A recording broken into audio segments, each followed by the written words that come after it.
कच्चे पक्के मिट्टी के कच्चे पक्के ईंटों के मकान बने हुए। मुख्य द्वार से यानी कि मेन दरवाजे से आप पूरे घर का मुआयना, या तो फिर बाहर के लोग आने जाने वाले लोग ऐसे देखते हैं ना, नहीं जा सकते, होता ना कि मैं दरवाजा खुला हूं तो हम गली में चल रहे हो, होता ना। तो वो लोग क्या करते थे, बीच में इस तरह से कड़ी लगाते थे।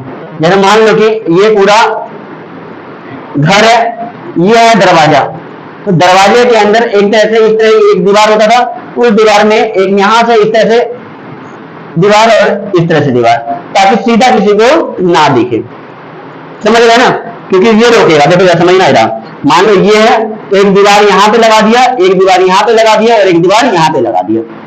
अब कोई आएगा तो ऐसे आएगा, ऐसे आएगा,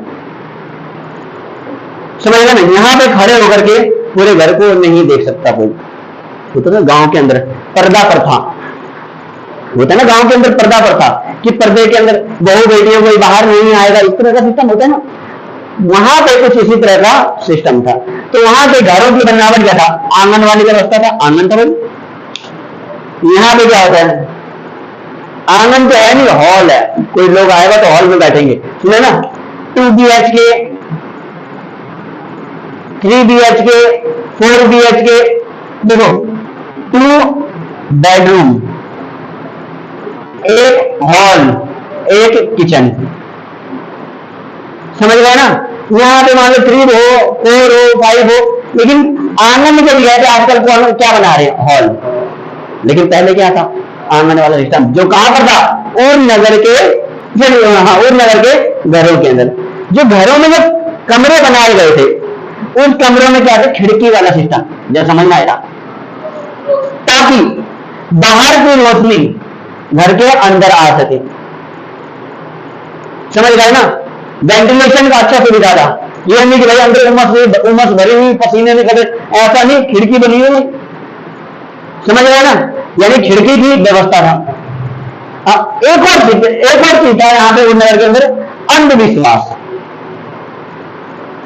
एक एग्जाम्पल के लिए पूजा पाठ, मौलाना मौलवी, इस तरह का वाला सिस्टम था उसके अंदर। अंधविश्वास कि बकरे की बलि दो, को क्या नाम है, भेड़ की बलि दो, भैंस की बलि दो, या किसी जानवर पशु पक्षियों की बलि दो, ऐसा अंधविश्वास था। मैंने आप लोगों को बताया बेटा, अंधविश्वास वाला सिस्टम कहां पर था, पूरे नगर के अंदर, समझ रहे ना।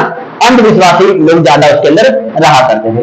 वहीं आगे मारी नगर, मारी नगर की बात करें तो सिंपल सी बात क्या है, ये व्यापारिक नगर था।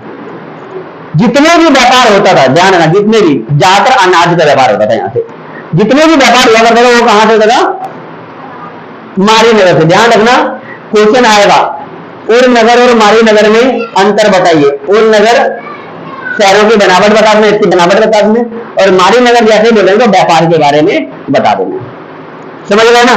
लेकिन ये अंतर ना के बराबर आता है, अलग अलग आएगा, और ये आए ना आए ये कंफर्म है, ये 4 नंबर का आएगा, ठीक है ना। ये आए या ना आए ये कंफर्म है, 4 नंबर का आएगा।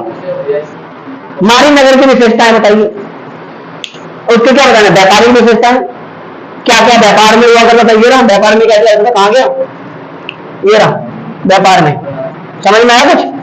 इन सभी चीजों का क्या होता था, व्यापार होता था। किसके माध्यम से व्यापार होता था, समुद्र के माध्यम से, बैलगाड़ी के माध्यम से, नाव के माध्यम से, घोड़ा गाड़ी के माध्यम से, इस माध्यम से क्या करते थे ये लोग, व्यापार किया करते थे। व्यापार में एग्जाम्पल के लिए सोना चांदी, खाने पीने की चीजें, यही सारे व्यापार में किया करते थे। और क्या करवाओगे व्यापार, समझ रहे ना, ये सारी चीजें। अब आगे बात करा गया क्या, वहां पे मेसोपोटामिया में मोहरें मिले, मोहर, ध्यान रखना, मोहरों के निर्माण और मोहरों का महत्व समझ में आएगा। मोहर एक तरह से होता क्या, पहले समझ में आएगा। एक एग्जाम्पल बताता हूं, पहले समझिए जरा। हम अगर अपने देश से किसी और देश में जाते हैं, नेपाल नहीं, नेपाल की बात नहीं कर रहा हूं, तो बिना हम वीजा पासपोर्ट के भी चले जाएंगे नेपाल। मान लो एग्जाम्पल के लिए आप अमेरिका गए, कनाडा गए, ऑस्ट्रेलिया गए, तो हमारे देश की तरफ से एक मोहर लग करके दिया था, जिसको हम कहते हैं पासपोर्ट वीजा, देश का मोहर ठप्पा। जो ये रिप्रेजेंट करता है कि आप इस देश के हैं और आपके जो राजा है या तो फिर आपके जो प्रधानमंत्री या तो आपके राजनीतिक जो जिसने भी आपको ये अप्रूवल दिया है, जो किसने आपको अप्रूवल दिया है, तो उसका नाम भी लिखा हुआ है भारत सरकार। ऑफिसर का नाम नहीं लिखा होगा बल्कि भारत सरकार, भारत के द्वारा ये आया है। तो जैसे समझना है जो पासपोर्ट क्या है, एक तरह से मोहर हो सकता है। पासपोर्ट की बनावट, आजकल पासपोर्ट में कलर आता है, कोई ब्लू कलर, कोई व्हाइट कलर, कलर कोई सा भी हो सकता है, लेकिन एक रेड कलर की पासपोर्ट होता है, ध्यान रखना, जो कि ऑफिसरों को मिलता है। वो क्या दिखाता है, कहीं ना कहीं ये बड़े लेवल का, उच्च लेवल के अधिकारी या तो ऊंचे लेवल के लोग होंगे। तो यहां पर भी जब समझना है जो मोहरें हैं, ये कहीं ना कहीं उस राज्य को, जिस राज्य के द्वारा ये बनाया गया है या तो जिस राज्य के द्वारा ये दिया गया है, उस राज्य को क्या करता है, ये रिप्रेजेंट करता है, यानी कि इस राज्य का ये निवासी है। एक एग्जाम्पल, एक पिक्चर आया है मोहनजोदड़ो, देखा होगा आप लोगों ने मोहनजोदड़ो पिक्चर। उसके अंदर ऋतिक रोशन है। ऋतिक रोशन जब क्या नाम है किसी और राज्य में आता है तो उसको एक मोहरें दी जाती है जिसके अंदर एक सिंगा हिरन होता है। ये 12th क्लास में है भी, पहला चैप्टर है, ध्यान रखना। एक सिंगा हिरन होता है, वो क्या रिप्रेजेंट करता है, ये इस राज्य का, इस सभ्यता का या इस जगह का निवासी है और ये राजा की तरह या तो फिर बात में राजा की कैटेगरी वाला व्यक्ति है। समझना है।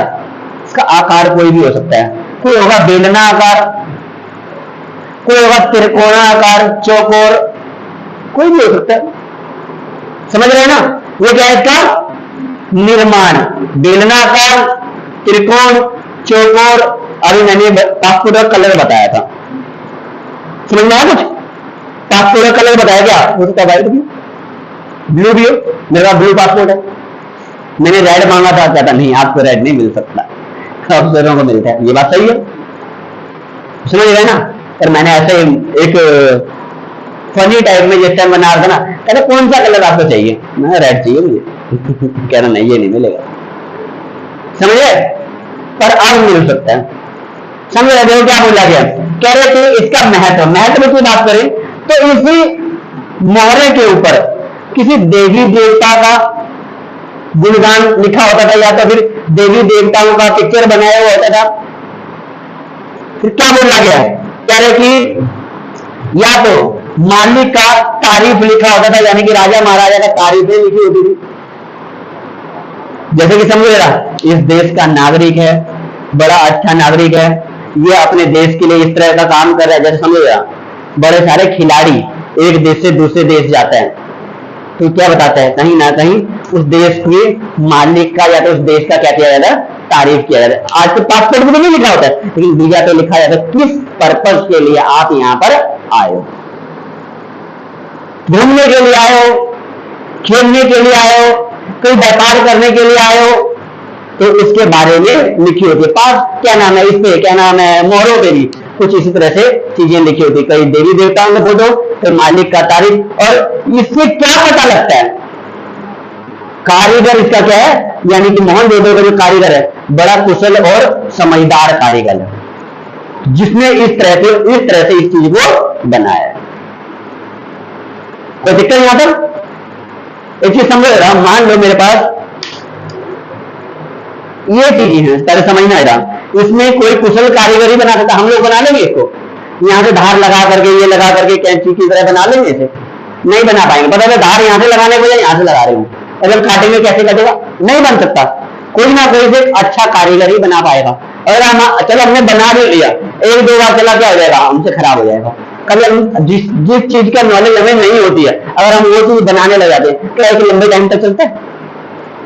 तो कहीं ना कहीं ऐसा काम कौन कर सकता है, एक कुशल कारीगर ही कर सकता है। यहां पे भी मेसोपोटामिया कुशल कारीगरता को बताता है, समझ गए। फिर क्या बोला गया, कह रहे कि भाषा का प्रयोग, कह रहे मेसोपोटामिया में भाषा का प्रयोग क्यों किया जाता था, या तो किस पर्पज के लिए, किस कारण से किया जाता था भाषा का प्रयोग मेसोपोटामिया के अंदर। जब समझ में आया, देखो क्या बोला गया, जो भाषा का, देखो भाषा का प्रयोग कहां पे किया गया था, आप लोगों ने यहां पे देखा था, यहाँ पे क्या लिखने का प्रयोग किया गया था। अब यह समझना यहाँ पे भाषा का प्रयोग किस लिए किया गया था? हिसाब किताब रखने के लिए। और हिसाब किताब कहां पे रखा गया था? मिट्टी के पट्टिकाओं पे। समझ गए? कहां पे रखा गया था? मिट्टी के पट्टिकाओं पे। देखो आज की तरह ऐसे थोड़ी ना ये अच्छे अच्छे डायरी बन गए, water proof diary, water proof किताबें, कॉपी इस तरह से बन गए। उस समय ऐसा नहीं था। मिट्टी के पट्टिकाएं बोल दिया, उसी पट्टिकाओं को सुखा करके मजबूत बना लिया, पका करके उससे भी ज्यादा मजबूत बना लिया, लिखने का उसको पका दिया। जैसे एक तो मटका बनता है, जब तक उसको मटका या घड़ा जब तक वो कच्चा होगा उसको पानी डाले वो क्या हो जाएगा? दोबारा से पिघल जाएगा। वो पका दो, मतलब दिन रात पानी डाल करके रखते हो, पानी भी ठंडा रहता होता है ना, तो पक्का आ जाता है। यह सोचना कि रेड कलर कर दिया मटके के ऊपर, अंदर से भी बाहर से भी पका देते इसलिए लाल हो जाता है। समझिए ईंट, ईंट भट्टिया पे पकाया गया होता है, छोटे छोटे हैं तो इसे हम बोलते हैं भट्टी। हाँ हाँ उसे लगा भट्ठा, कोई बोलता है चिमनी। समझ गए?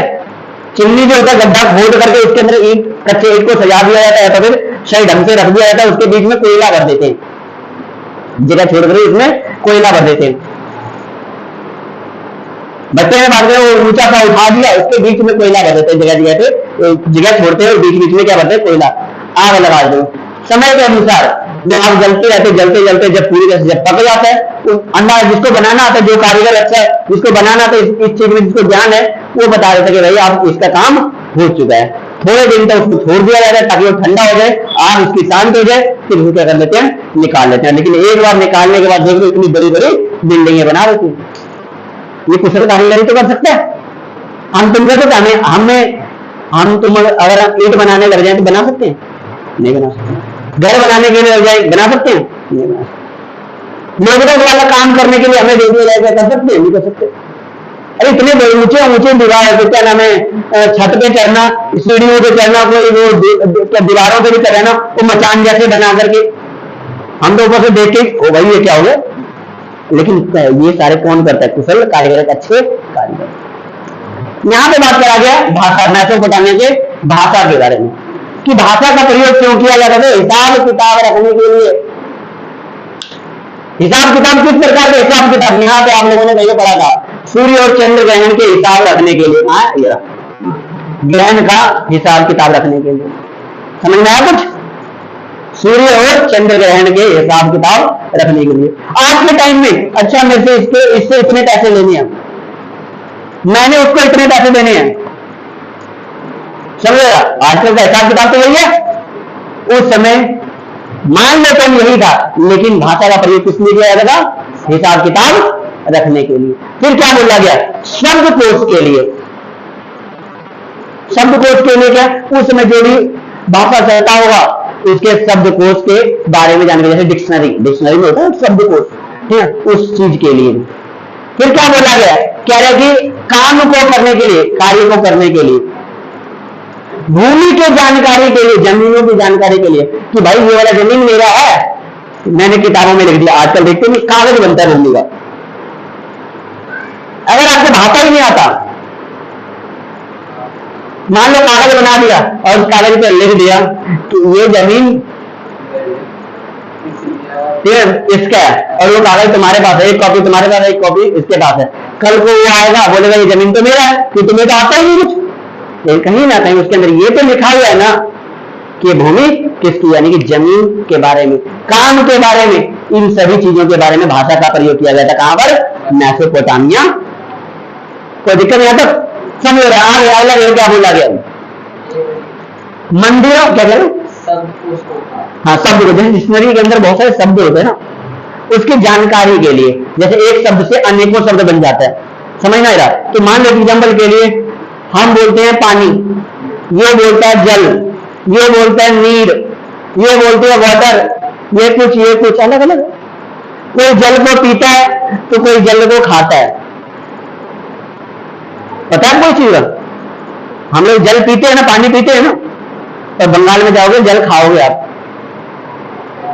उनका भाषा है भाई, जल खाओगे, जल खाओ। उनका जो बंगाली लैंग्वेज है, जल खाना है पीना नहीं, चाय पीना है, अगर खाना है पीना नहीं। वो खाना ही बोलेंगे, लेकिन पानी को पीना नहीं बोलेंगे, खाना बोलेंगे। लैंग्वेज है भाई। लेकिन ये सारी चीजें में जानकारी कहां से मिलता है? इनसे मिलता है जानकारी। समझ गए? हमें कैसे पता भाई ये उसी पानी को जल कह रहा है, ये इसी पानी को वाटर कह रही है? हमें कैसे पता? हम तो पानी समझते हैं, हमें नहीं पता पानी। हम ये बोल सकते हैं ये रोबजा वाला पानी, ये चीनी वाला पानी, ये नमक वाला पानी, ये गोलगप्पे वाला पानी, ये इमली वाला पानी, हम ये बोल सकते हैं। स्वीट वाटर आप तो ये बोलोगे, क्या बोलोगे? गोलगप्पे क्या कहते हैं इंग्लिश में? समझ गए? चलो समझ रहा, देखो क्या बोला गया, तो शब्द को उसमें यानी अनेकों शब्दों के बारे में जानकारी। अब यहाँ पे मंदिरों की विशेषताएं देखो, समझ रहा, ये सारी बातें कब की हो रही है? आज से लगभग हम बात करें तो 2600-2700 साल पुरानी बातें हैं, जो समझ ना रहा। उस समय मंदिरों के बारे में, अरे भाई कहां थे? अरब में, आज का अरब, उस समय का मेसोपोटामिया। समझ रहे ना? यहाँ पे मंदिरों की विशेषताएं क्या बोला गया? मंदिरों के अंदर अनेकों देवी देवताएं होते थे। कहा गया? अनेकों देवी देवताएं। आज भारत के अंदर देखते हैं ना, अनेकों मंदिरों में अनेकों देवी देवताएं होती।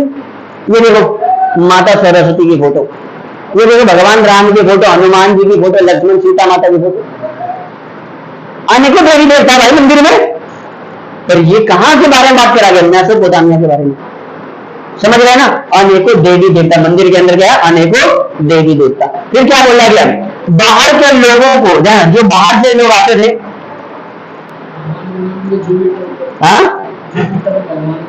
हाँ नाम, तो देखो आज के टाइम में हम सरस्वती माता की पूजा करते हैं, आज के टाइम में भगवान राम की पूजा करते हैं, इस समय सूर्य देवता की पूजा था, चंद्र देवता की पूजा होता था, अग्नि देवता का पूजा होता था, जल देवता का पूजा होता था, अनेकों होता था। ये वही हाँ जिसमें मम्मी बेटा बड़े बड़े होते हैं, क्या नाम है, क्या कहते हैं उसे? पिरामिड। पिरामिड इसके अंदर देवी देवता की पूजा करता था। कोई आज के नहीं है। समझ रहे? क्या बोला गया? कह रहे थे अनेकों देवी देवता। एक एग्जाम्पल है, इसका एग्जाम्पल है जो यहाँ पे क्या था नहीं था, ये तो छोड़ो।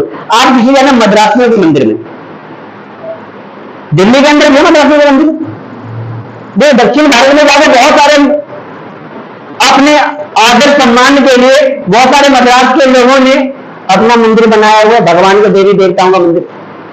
यहाँ पर भी हो सकता हो, यहाँ पे हाँ एक जगह पे मैंने बता दो कहां पर, ये इधर है ना आई ब्लॉक जे ब्लॉक, इधर है मद्रासियों का मंदिर है ना, इधर वहां पर जाना जरा, मंदिर के अंदर नहीं जाना, बाकी बात है मंदिर के अंदर आप जाओ या ना जाओ, लेकिन एक मंदिर के पास जाना और ऐसे देखना मंदिर को।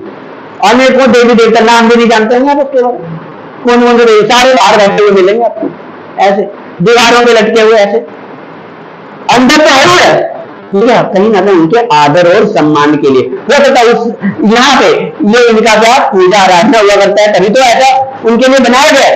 यहाँ पे भी यही सिस्टम था। हो सकता है सूर्य देवता, चंद्र देवता, अग्नि देवता, इन सभी को वायु देवता क्या होगा पूजा हुआ करता था, इसीलिए ऐसा यहाँ पे मंदिर बनाया गया। समझ गए? समझ में आ गई? आगे क्या बोला गया? कह रहे बाहर के लोगों, जहां बाहर के लोग क्या उस जगह से, यानी कि किसी और जगह से आए हुए लोगों के लिए मंदिरों के लिए, जहां मंदिरों में, समझ गए, ताकि और खाने पीने का भी बंदोबस्त किया जाता था। हाँ ये भी है। और क्या है? ताकि लोग मंदिर में आए, पूजा पाठ करें, देखे, घूमे फिरे, उसकी आस्थाओं के बारे में समझे। मान लो एग्जाम्पल के लिए वहां से 100 किलोमीटर दूर से, 500 किलोमीटर दूर से उस मंदिर में कोई गया तो आते ही पूजा करके थोड़ी भी चलेगा, आराम भी करेगा, तो उनके लिए स्थान भी बनाया गया था। ध्यान रखना, बाहर के लोगों के लिए स्थान बनाया गया था जो कि मंदिर के निचले एरिया में होता था, या तो मंदिर के चारों तरफ। समझ रहा? ये है मंदिर, मान लो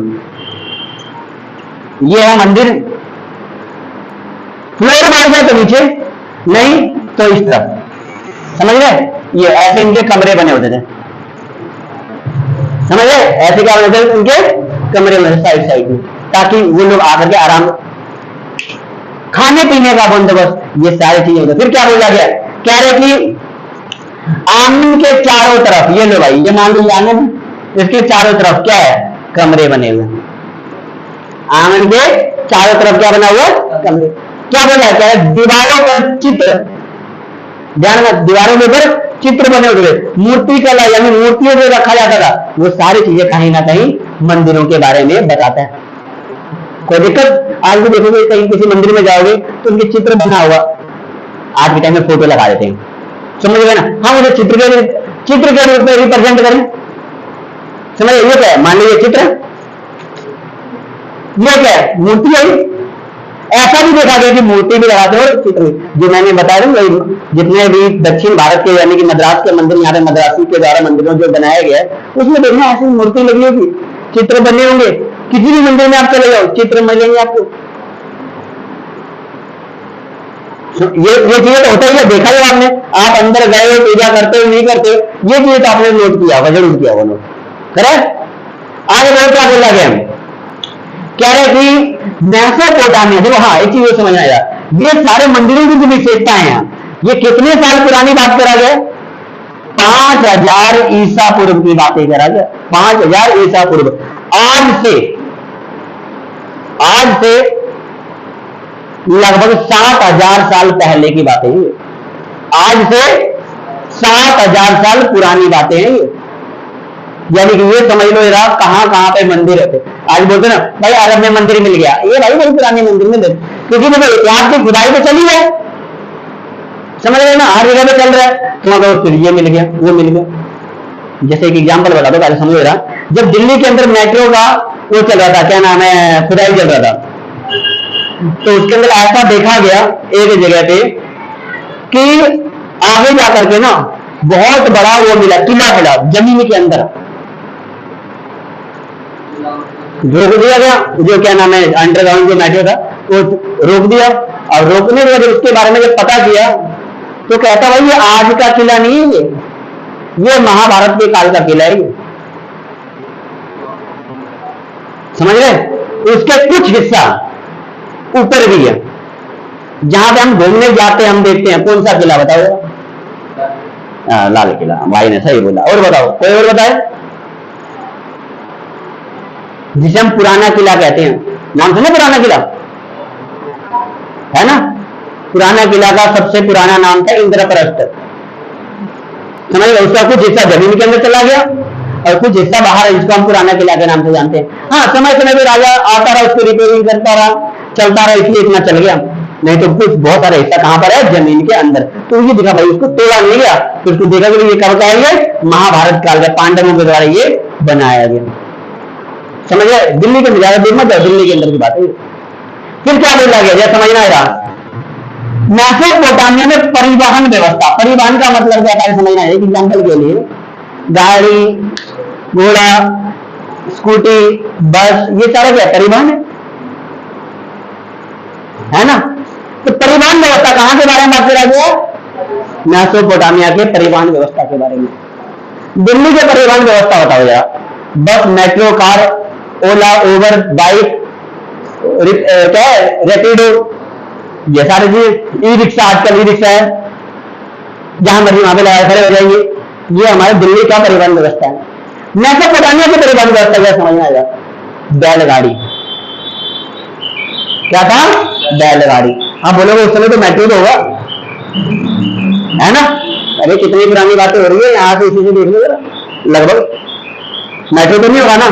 तो क्या था परिवहन व्यवस्था में, बैलगाड़ी, यह था तल मार्ग, जमीनों पे चलने वाला, समझ गए। फिर क्या बोला गया, कह रहे कि पिट्ठू, पिट्ठू क्या होता है, समझिए जरा। ये है चीजें, मान लो कि ये भाई भारी सामान है, नहीं और ऐसे ना चलो, इसे कहते हैं पिट्ठू, समझ गए। ये भी बड़ा अच्छा परिवहन व्यवस्था था। इसका एक एग्जाम्पल है, वैष्णो देवी आप जाओ, वहां पे दिखेगा पिट्ठू। हम पिट्ठू बोलते हैं गधे को, खच्चर को, है ना। नहीं, मनुष्य के द्वारा सामान को एक जगह से दूसरी जगह लेके जाता पीठ पे, नहीं तो तुम्हारे गांव में होता ना, ये सिलेंडर को बांध के, एक बंदा सिलेंडर चाहता है, 5-5 सिलेंडर को बांध करके ऊपर चढ़ाता है, समझ गए। हमसे एक ना उठे, फिर कहीं ना कहीं देखा जाए क्या ये परिवहन व्यवस्था है। फिर क्या बोला गया, नाव, समझ रहे, परिवहन। ये क्या है, जल मार्ग है, क्या ये जल मार्ग। वायु मार्ग तो हो ही नहीं सकता, समझ रहे हैं, जिस समय की बात हो रही है उस समय तो वायु मार्ग तो हो ही नहीं सकता। किसके बारे में बात किया गया, नाव। ऐसा भी देखा गया कि मेसोपोटामिया के या मेसोपोटामिया में परिवहन व्यवस्था के रूप में नाव का भी इस्तेमाल किया जाता था, समझ रहे, किसके, नाव का भी इस्तेमाल किया जाता, हाँ, व्यापार करने के लिए। फिर क्या बोला गया, घोड़ा गाड़ी, इसका इस्तेमाल तो आज भी किया जाता है कई जगह से, समझ रहे, बैलगाड़ी, घोड़ा, इनमें तो वैसे देखा जाए तो सभी का इस्तेमाल किया जाता है, लेकिन ये सारे चीजें ना पुराना हो गया। आजकल बड़े अच्छे से टेक्नोलॉजी आ गई, समझ रहे ना, ये नहीं तो हेलीकॉप्टर, वो नहीं तो प्लेन, ये नहीं तो बस, ऐसे नहीं तो कार, समझ रहे ना, ऑप्शन है लोगों के पास। ये क्या था, ये उस समय का परिवहन व्यवस्था, कहां का, मेसोपोटामिया का। कोई दिक्कत नहीं आता, अब यहां पे समझना है, ये सारे यहां से लेके यहां तक जितने भी आपने पढ़ाया, दिमाग में सोचो जरा क्या है ये, सोचो, सारे मेसोपोटामिया के बारे में है ना। अब मेरी बातें समझना जरा, क्या समझना, तो लास्ट में बोला गया कि मेसोपोटामिया की उपलब्धियां, क्या बोला गया, मेसोपोटामिया की उपलब्धियां। अब उपलब्धियां आप खुद देखना, उपलब्धियां कहां से उपलब्धियां आएगा। मेसोपोटामिया की उपलब्धियां क्या है, कृषि व्यवस्था, मैं उसको नहीं पढ़ा रहा हूं, छोड़ दो। मेसोपोटामिया की कृषि व्यवस्था, अच्छी कृषि का होना, मेसोपोटामिया की व्यवस्था क्या है, उपलब्धियां। यहां पे लिखने की व्यवस्था था, यहां के शहरों की बनावट, यहां के शहरी जीवन, यहां पे ग्रामीण लोगों का होना, यहां पर दो नगरों का होना, व्यापारिक नगर के रूप में मारी नगर का होना। फिर क्या बोला गया, कह रहे कि यहां पे भाषाओं का प्रयोग करना, हिसाब किताब रखने के लिए, शब्दकोश के लिए, मंदिरों की व्यवस्था होना, उत्तम किस्म के जैसे उत्तम क्वालिटी के परिवहन व्यवस्था का होना, यही चीजें क्या है, मेसोपोटामिया का उपलब्धियां आप चाहे पढ़ो या ना पढ़ो, ये सारे क्या है, ये सारी चीजें, इसका क्वेश्चन एक चीज समझना, इसका क्वेश्चन उसका उत्तर है, ये सारे क्वेश्चन इसका उत्तर है। नहीं तो अब इसको देखो, क्वेश्चन आएगा कि मेसोपोटामिया की उपलब्धियां बताइए, क्या आएगा क्वेश्चन, मेसोपोटामिया की उपलब्धियां बताइए।